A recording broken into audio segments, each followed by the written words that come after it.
Hi, I'm really glad you're here because I get to tell you all about the Dare to Be Aware Fair and introduce you to Jill Borsos and Erik Swenson, who've been with the fair for many, many years. This year is the 15th annual Dare to Be Aware Fair, and it just amazes me that we've made it this far and we just have kept on growing, and we're now at the Brookfield Conference Center and 120 exhibitors and 15 presentations, and oh my goodness. So I'm going to introduce you first of all to Jill Borsos. Jill, hi and welcome. Thank you. It was Jill who created the idea of the fair, held the very first fair, and in the next couple of years we got to know each other. And well, Jill, you want to say just a little bit about that history? Yeah, so I ran the fair the first 5 years, and Patricia and her team helped me bring it online so we could have online registration and a website and all that good stuff. And eventually she took it over, but we started out in the domes, and then with Patricia's help, we now moved to the Alverno College, and now we're at the Brookfield Conference Center, so getting bigger and better. That's always been my motto, so yeah, excited. What's one thing you're particularly looking forward to with the fair this year? I am just so excited to see everyone. It's a family reunion at the fair. Yeah, I'm a big hugger, and Erik is too. We spend a lot of time hugging. We do.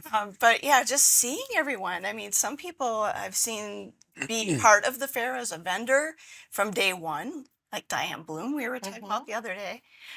Some early on, like Erik, that I brought in, and he's been there ever since. So it's so great to see these vendors come back year after year, and my friends, and everybody's become my friends, vendors, participants, volunteers. It's a family reunion. It's so fun.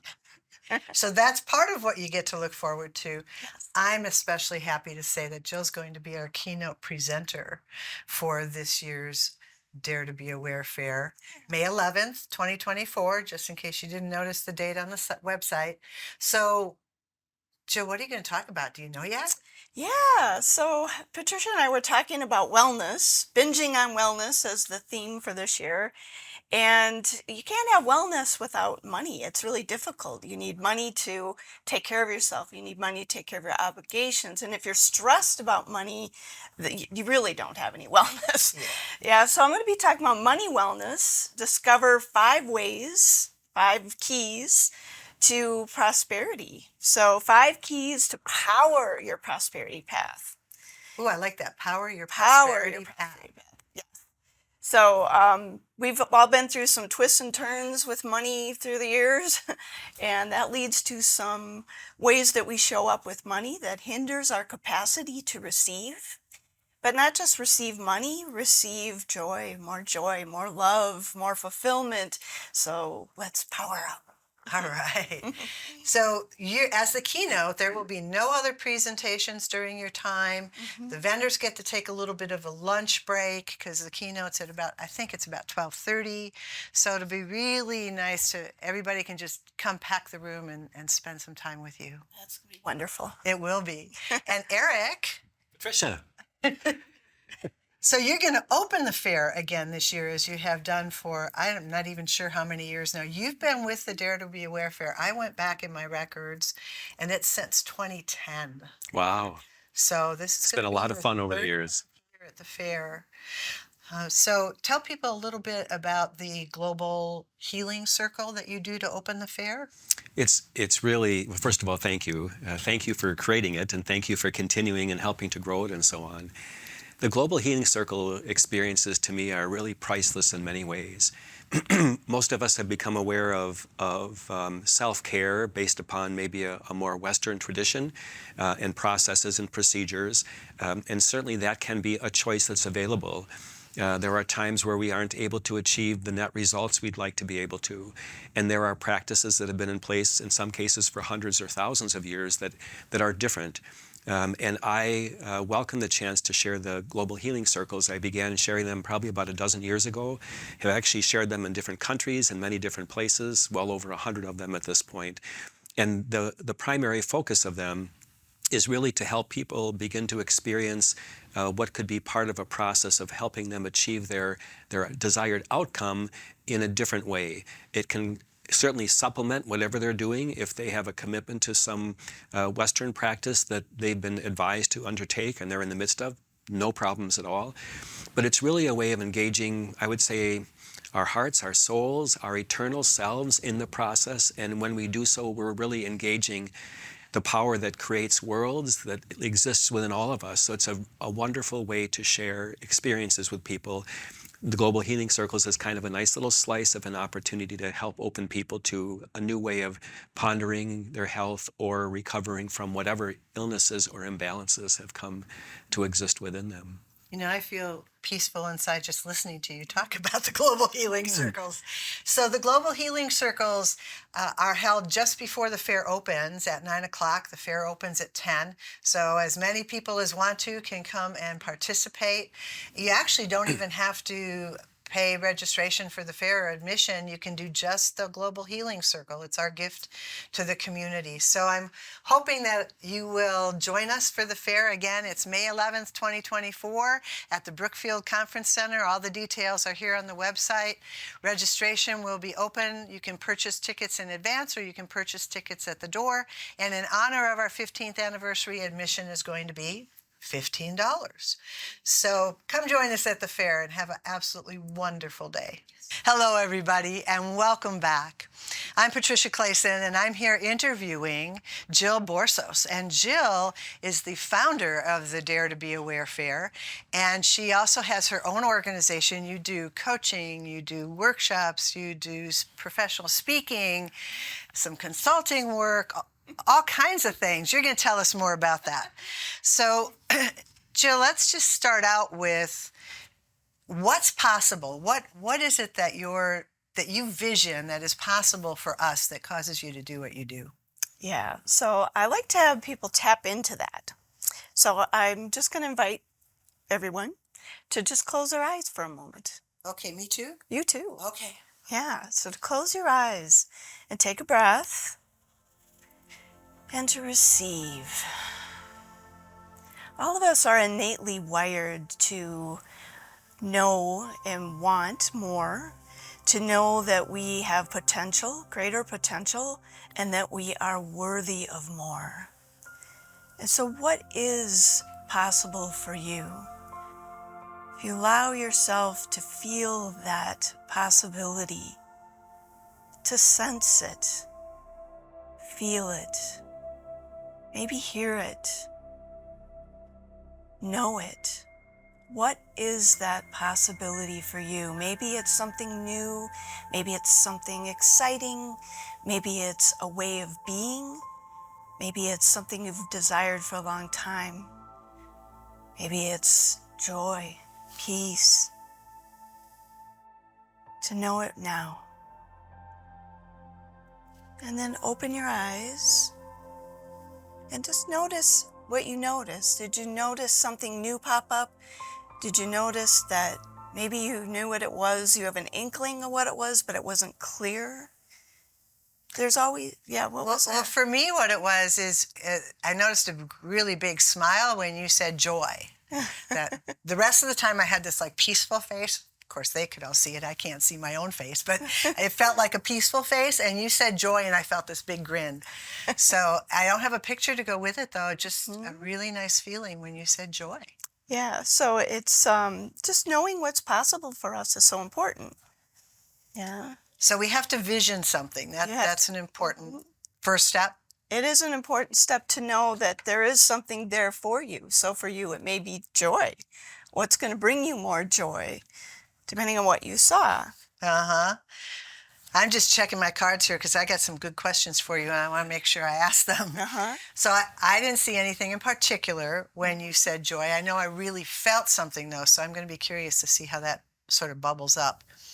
So you're saying that knowing what's possible is crucial. It is. Say a little bit more about why that's true. Okay, so if you saw, when you did that little exercise, if you saw something great, if you didn't, that can be really disappointing. It can be frustrating. It can be tough. Yeah, and it's really tough if you don't know what's possible for you to chart a path, to chart any kind of, to what path, how am I going to chart that path? But it's even tougher if you don't know what's possible for you. So knowing what's possible is everything. It's a catalyst to creating what you truly desire. So I'm hearing something a little bit different than having a goal. I mean, when Mm-hmm. I think mapping or creating a path, you use the word path, I think Mm-hmm. goal. I Mm-hmm. have to know where I want to end up. Mm-hmm. When I hear you say possible, I think bigger than a goal. I see something much larger. Yes, and sometimes we don't know what it is. And so for me, the reason why I do this work is because of I mean, one of the biggest reasons I do this work is because of the transformations I've lived myself. I've experienced them, and I've been a witness to my clients nearly daily, having these breakthroughs, having transformation, and living what is possible for them. And so through seeing that, I know that you can do it too. Right? Sure, sure. So that's the drive. So give us an example of something that your clients have achieved that really helped you to really know with such certainty, because clearly you have certainty that you can assist people to find that path. So what have you watched people achieve? Yeah, well, it's been fun seeing people live something they've only dreamed about. So maybe they've had a dream for years to live in some affluent neighborhood, and someday I'm going to live in that neighborhood. Or someday I'm going to move down to some state down south. Someday you might move to Europe. And then see them do that as I'm Mm-hmm. working with them. And what's interesting is in record time, they sell their house. In record time, they find a house. There's synchronicities that allow them to buy the house that they didn't think they could get. It's so fun. And then I've seen people that weren't interested in dating whatsoever because of experiences they've had. Yeah. And now they're dating, and I just love this guy, so I get to see that. I've had people really break through their relationships, whether it's with a partner, whether it's helping a child through some mental illness, helping them navigate that, helping them show up at work in a whole new way, just helping them live that potential, live that possibility, and see it in themselves, and then do it. I'm watching you as you share all of this, and I see your eyes just light up, and you just get so excited about other people's success. Yes. And watching them prosper in every area of life. It's not just money, although it sometimes is. Hmm. I hear you talking about relationships and about Yes. where we live, and I imagine careers are in there too. Yes, thank you. Business. Seeing people close a business and start working in a global job. Maybe double their business. I've seen that happen. I've seen them change their clientele. I had one that changed their clientele. They changed the way they dress. They became much more flamboyant, and it's who they are. Sure, And sure. he's wearing different shoes, just stylish shoes, and really working with these luxury clients, and yeah, just really being themselves. A lot of the things you've said are about like big accomplishments, luxury, prosperity. Have you ever seen anybody, as a result of your work, scale back a little bit to a different lifestyle, maybe a more relaxed lifestyle, maybe a less physical thing oriented lifestyle? Does it go that direction too? It absolutely does. Yeah. Yeah. Somebody that I know, Maggie Mongan, maybe you know her, but she always used to say, slow down to speed up. Mm-hmm. And just yesterday, I was talking with a client about that sometimes the way that we used to do things doesn't work anymore. Yeah. Working really hard, pushing, doing everything possible for that client. It may be time to wean off some clients and that you've been working too hard. It's just not a fit anymore. And their life has changes, and there's a paradigm shift for them, that they're in a place where they don't want to beat their head up against a wall anymore, and they want to go travel. Sure. Yeah, so they want to slow down. They want to find out what really matters to them. I like that part. Yeah. What really matters to them. Truly. Not Yes. what somebody else said should matter, but what really Yes. matters to them. Absolutely. Is there something special that you do with your clients or that your clients do that help them get such great results? A big part of it is my helping them get clear about what's possible for them, but also what's working for them and what's not. Mm-hmm. A lot of times we don't realize we're so busy making things happen that we don't realize, yeah, it's working for them, but it's not working for us. So I'm intuitive, so I can see through their current reality and see what's possible for them. And so they might share something with me. One of my clients just shared this in a testimonial yesterday, so it's fresh in my mind. She said what she likes most is she'll share something Mm-hmm. and I'll turn it around to something completely impactful for her life. So every session is life changing for her because she's changing her perspective, and your perspective is reality. And once they see it for themselves, once they know it for themselves, there's no stopping them. They've broken through that atmosphere. They're like a rocket. They're powered up. They're powered through, and there's just no stopping them. I'm getting excited. Should we go do a session now and have a conversation? No, I have to finish the interview. So, what is something that our listeners could do now, our viewers could do right now to move in this direction? Do you have an idea for them? Yeah, so I was talking about the current reality. So most of us spend ourselves, our money, our resources, our time on our current reality. So it's opening up that reality to what is possible so that you can take inventory about, what is working for you, but also what do you need? Because once you know what's possible, you can see what you need. So some of the things that I like to see people look at is what are their strengths and gifts that are going to help them achieve whatever this is. And sometimes they don't know, or they don't know how to leverage them. So taking the inventory, is it that? Is it maybe your vision just isn't open because you're really feeling pain or frustration or disappointment or grief? So you can't focus. You can't focus. You can't really see what's possible out there, and you're not inspired. So maybe you know what to do, but you're just not doing it. Sure. So is it that? Is it maybe you don't believe in yourself? That's a big one. If you don't believe in yourself or believe in the dream, then it is always a someday. And therefore we're not inspired to take inspired action. It doesn't really happen. It really slows us down. So is it that? Is it that we don't know our value? Some of my clients don't know what they do. What is that worth?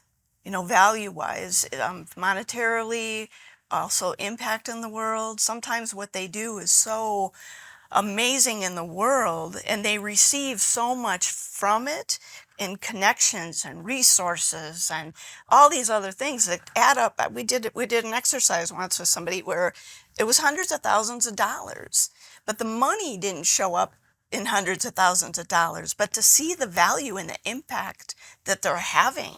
So what is that impact? And seeing their own greatness. Yeah. One of my mentors once said to me, "Why are you pretending you're not great?" That stuck with me for a long time. Yeah. So you've given us Feel that. yeah, you've given us 5 really good questions. So for those of you viewing, you might have to rewind or go backward. We don't really rewind things anymore, do we? We just play back. Go backward and listen to the 5 questions and write them down and do some time journaling. And then plan to join us at the Dare to Be Aware Fair in 2024 and do Jill's workshop and take it all to the next level. Or you can contact Jill on her website. Yeah, so if those questions that if you looked at were I don't know. I don't know if how to do those things. Then yeah, reach out to me because that's exactly what I can help you with. Like those are tough questions to do by yourself, first of all. But you may have a resource, great. But if you don't, always like Joe Vitale's phrase about if you feel the impulse or you get the nudge, the intuitive nudge, don't doubt, don't delay, just act, right? That's all you need to do. So just give me a call or you can reach me at transform@jillborsos.com. BORSOS. Correct. Transform. At Jill Borsos, BORSOS.com. Well, that's kind of convenient. That SOS thing is really great. Yeah, we'll chat and we'll find out what's possible for you. Yeah. Jill, thank you so much. You've got me all inspired and excited now. So I look forward to spending more time with you as these days go on and building the fair for this year. And just, you mentioned at the beginning about how you have made so many friends at the fair. And one of the things I am most grateful for is the friendship we've been blessed with as a result of working together at the fair. So thank you very much for being the guest today. It's an honor. Yes. Thank you. Well, welcome back. I'm glad you're still here because I have the opportunity now to talk with Erik Swenson. Erik has been with the Dare to Be Aware Fair for, I think we figured out, 13 years, I believe right? so, correct. And every year you have packed the Global Healing Circle. Thank you. You've packed the Global Healing Circle. The room has always been full, and then those people have come to the fair and spent the day finding out how they can support their wellness. And you have some kind of secret sauce, I think, Erik, because people keep coming back. They tell me, I came back for Erik. And I'm like, wow. So what is that? So first of all, thank you, Patricia. It's nice to have this opportunity to chat for a bit. I think there's a couple things. The Global Healing Circles have been a delight and a pleasure to open the fair with. The presentations have also been pretty much equally packed from the beginning. And that really all ties into the spirit in this I feel inside of me. I feel so blessed to be able to share life with people. I love the way people live their life, whether it's everything like mine or nothing like mine. I appreciate people living on their own and finding the joys and happinesses that they would like to have in life. And on the other hand, oftentimes they don't find the outcomes that they'd like.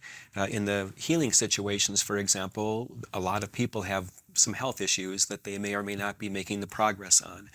My experience is that people can heal from any health imbalance. There are different ways of doing that. And so the Global Healing Circle is a wonderful way for people to kind of come, unplug, and begin to experience an experience that's probably a little different from things like Western medicine and so on, but potentially equally, if not far more impactful relative to their healing journey. So I love that. Do I remember correctly, Erik, that you sometimes offer those Global Healing Circles virtually? Yeah, it's interesting. When I began doing them probably a dozen years ago, everything I knew was in person, and I had learned Reiki healing and another form of healing many years earlier, but everything was being with someone.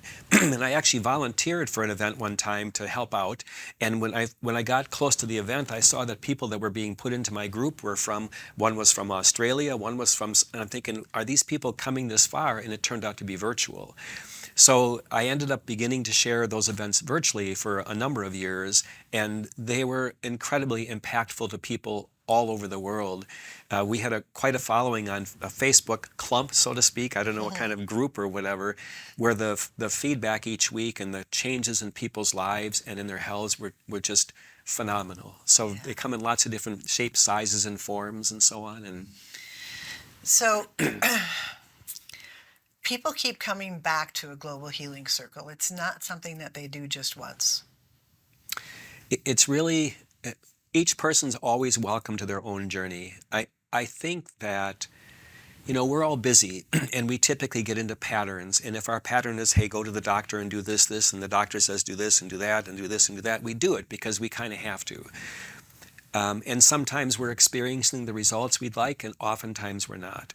So one of the opportunities that people seem to appreciate is to be able to come back each year and remember, oh, that's right, there's a different way of doing this. And actually, having come for a couple of years now, I've started doing some of those little things you mentioned. I started taking those deep breaths occasionally, and I started maybe hearing a softer message when maybe a difficult medical message is being shared with me, and I'm realizing that that's really a choice for me to consider, but it may not be my choice. So it's a blessing to have people come back year after year and new people each year. But it seems to be a place where they know they can come back to and kind of be reminded that they have the ability within them to create whatever healing they'd like if they choose in possibly a complementary or different way from what they're considering. Now, you've done training and certification in a lot of different modalities. So I know that some people will say, "Well, I do Reiki," and other people will say, "I do guided meditation," and people just have specialties. Absolutely. Um, are any of those modalities that you have, multiple modalities, is there one that you consider a specialty? Well, I did the Reiki healing in 1990, which was a long time ago, and have had some amazing experiences early on, and had a big gap for a long time where I wasn't sharing it, and now a decade and a half of amazing experiences. There's another healing modality that I learned about probably 10 or 12 years ago that I felt was complementary, but what I realized is Jill chatted for a little bit in her talk earlier about having people perceive possibilities. And my experience with probably easily hundreds of people at this point is when they've had a health issue, they've followed the guidance of whoever the professionals were, and the outcome was either not quite what they wanted or the exact opposite, like, you're going to be gone soon. One of the blessings I found, I don't think it matters what the modality is. I feel it's part of the connection, or maybe a message that you can somehow help weave into the awareness of the person that anything is possible, regardless of what anybody else tells us, if we can begin to perceive alternatives and are willing to go down that pathway. So I believe people with no skill sets. My sons, my little 4-year-old grandson is learning to put his hands on people's heads if they're not feeling well and stuff like that. It'll be a decade or two before he has any training whatsoever. But in my opinion, that's every bit as impactful. The essence of the energy we're all sharing is love. And it's not like, oh, love. It's the real love. It's unconditional love that knows no boundaries. And I would add that when we begin to realize how energetic/spiritual we are, that's really what we are, far more than physical. We're just tapping into our ability to connect to our higher selves, our common higher selves, and experience really anything we choose to in our life, including healing. Wow. Well, that's an appreciative wow, because you said so much in the last 2 minutes here about looking at ourselves in a different way and being open to possibility. And I think one of the reasons people keep coming back to the Dare to Be Aware Fair, besides the friendship and the camaraderie and all those good things, is because there's always evolution. Absolutely. Each of us as presenters, leaders, healers are evolving in ourselves. And so we get to offer another level to people, and there's so many different levels to explore. Yeah, I couldn't agree more. And so I love coming back to the Dare Fair. I love seeing people like you and Jill and many others I've known for years as practitioners. I love seeing new practitioners. I love seeing some of the people that I met 10, 12 years ago that still come back as participants. And I love the new people. It's all perfect. Everybody's on their own respective path. But when we have opportunities, so the global healing circles are really far more focused on the healing aspect. The presentation I'll be sharing this year has a key component interwoven into it that's been a part of every presentation that I've ever done. It's my belief and my understanding and my witnessing in others and my living in my life that you really can accomplish anything you desire in your life, and to share perspectives that help people achieve a wider awareness of that. First of all, we are all infinitely worthy exactly as we are. We don't have to be better to be worthy. We were born worthy, and that can never be taken away.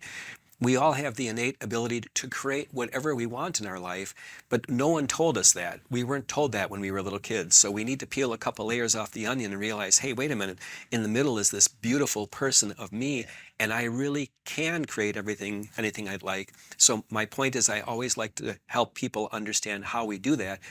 And now going back to the attendees, you see people that have been there for 2 or 3 or 4 or 5 or 6 years, and their lives are so dramatically different. And I don't even know half of what they've done, but the second you see them, you just feel them in this amazing place. And as you and Jill mentioned, you like to occasionally hug, and I like to hug pretty much everybody. So boy, those hugs are just priceless. No one needs to say a word, but the life experiences we share together are precious. And they're wonderfully safe hugs as well. Absolutely. So, Erik, tell folks a little bit more about who you are, a little bit about your history. Oh my gosh, I could go in a lot of different directions. Some of the more simple labels, so to speak, are husband and father and grandfather and business owner and public speaker and author. I think more of who I am is, even from being a little child, I've always had almost an infectious enthusiasm. And interesting, as I look back over my life and integrate it with what I know today, my journey in life has probably had as many peaks and valleys as anybody else's. But even from little on, I tended to spend almost no time on the valleys. Something would happen that didn't feel good or wasn't fun or hurt. Okay, it did, but I didn't spend weeks or months or years thinking about it or telling the story. I oftentimes pretty quickly got to the point of, okay, now that someone's knocked the water on the floor, okay, cool, what can I do about it in this moment, and how can I move on to make sure it doesn't happen again? And of course, I'm picking a benign topic, but my point is that we have the ability to create based upon what we focus on. And I have a passion for sharing perspectives with people, not that I'm right and they're wrong, but as Jill had mentioned earlier, sometimes you can share a thought that helps people see something differently, and it opens up a brand new way of them living in maybe that slice of their life or in several or all the slices of their life.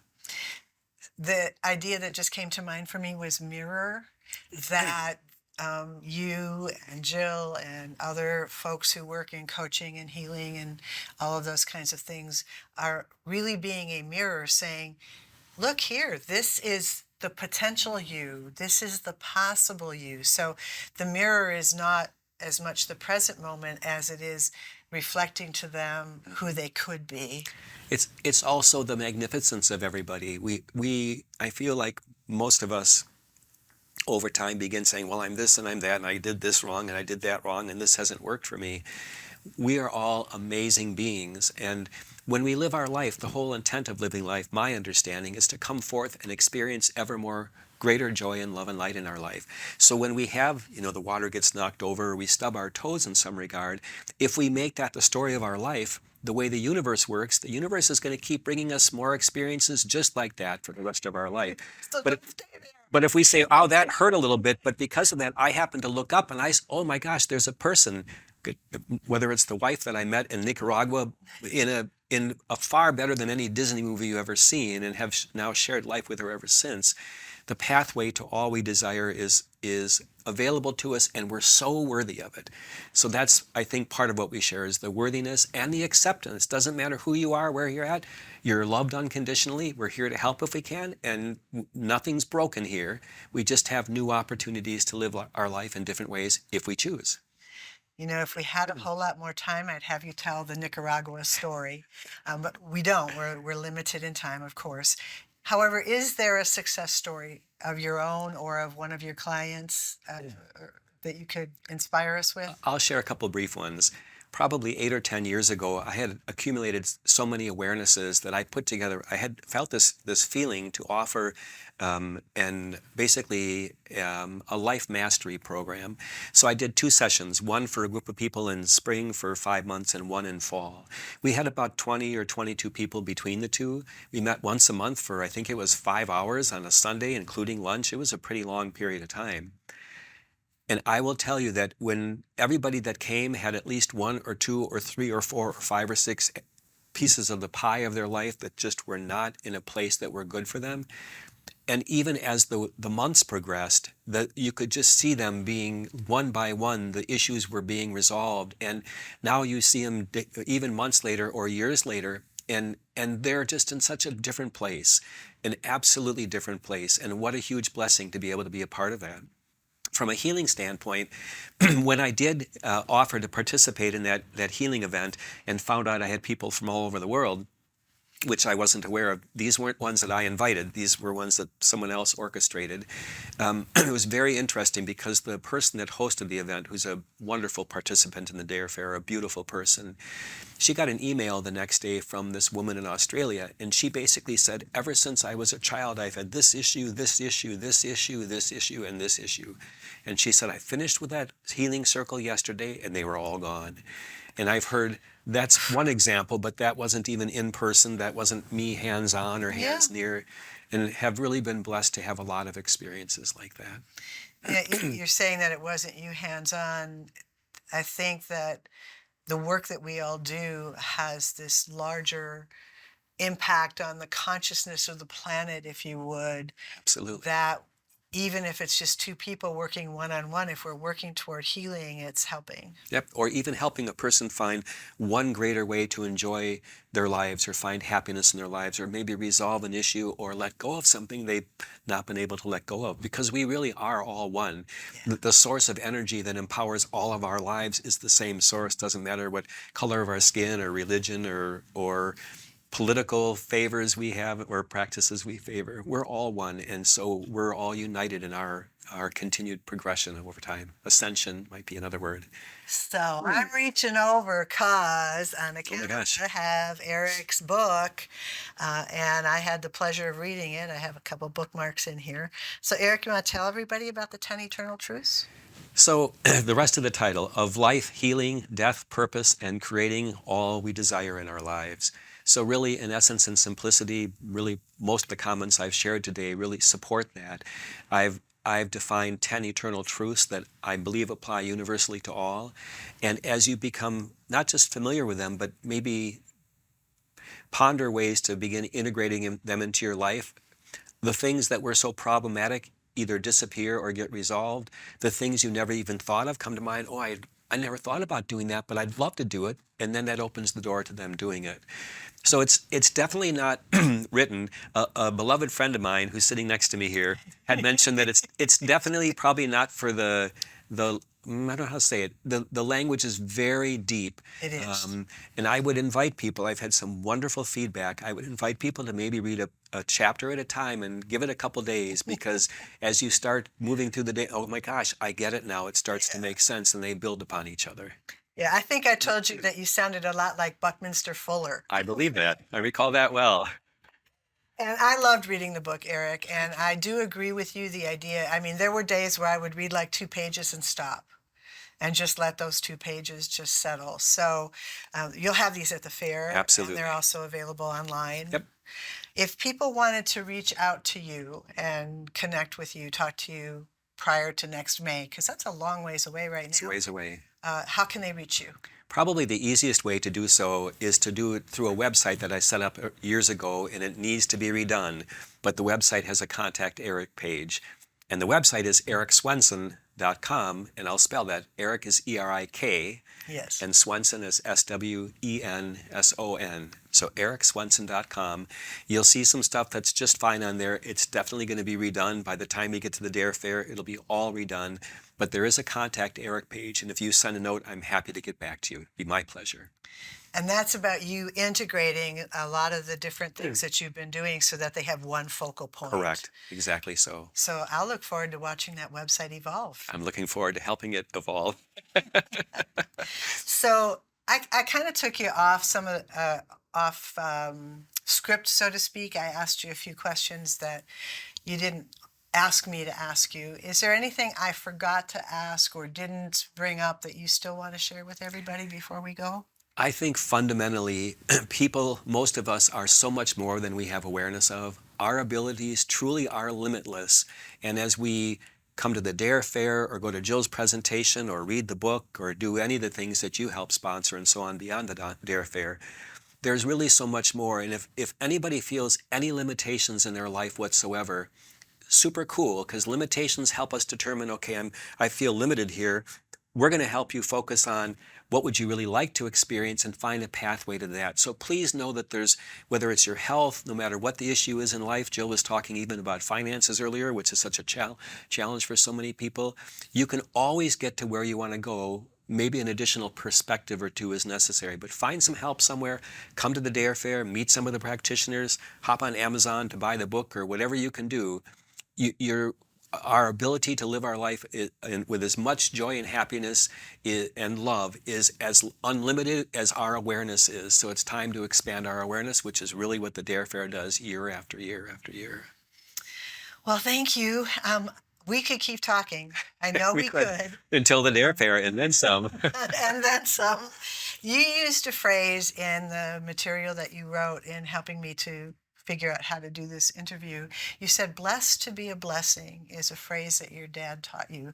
Would you say just a little bit more about that before we go? My dad, who passed away just under 2 years ago, was a Lutheran pastor for years, and I grew up in that world, and I love that world. But from very little on, one of the phrases he would use from time to time is blessed to be a blessing. And my personal opinion is every single person that exists is blessed, and they're already being a blessing to others.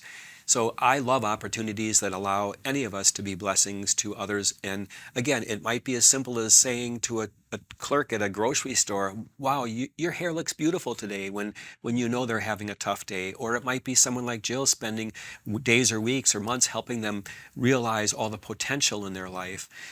I believe we are all that, and I love being so in whatever ways I can each and every day. So on that note, I invite everybody to go forward from listening and watching this interview and this show to be a blessing. Blessed to be a blessing. I'm being grateful for the fact that I have something I can share with the world. You have something to share with the world. Go out and share it. And then come and tell us your story. Come to the fair and tell us all about what you've been able to accomplish. Thank you so much for spending time with us, listening to these great interviews. I look forward to seeing you all again at future shows and at the Dare to Be Aware Fair in 2024. Thank you so much. Thank Be you. a blessing.